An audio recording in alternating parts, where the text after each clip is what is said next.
Ущерб от гибели домашней скотины в Гафурийском районе составил больше полумиллиона рублей. Напомним, из-за сильных ливней 15 коров утонули в местном водоеме. Инцидент произошел на реке Зилим рядом с деревней Юлуково. В связи с ремонтом бетонного моста здесь установили временный, вдоль которого коровы ходили вброд на пастбище. Но из-за резкого подъема реки и сильного течения животных смыло под железную конструкцию. Один сразу утонул, а один ходил. Я хотел рога держать, это не получается. Увидев захлебывающихся животных под мостом, жители деревни попытались достать их самостоятельно.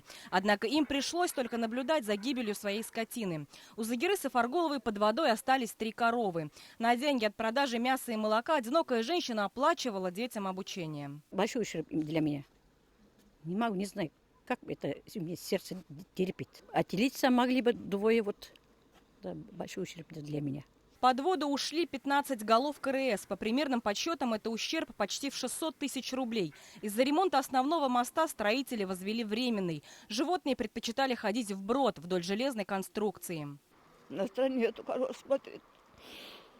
С утра корову доим, плачем, вечером плачем. Всех у них так-то в деревне. Работы нет уже. Как же без коров, без КРС?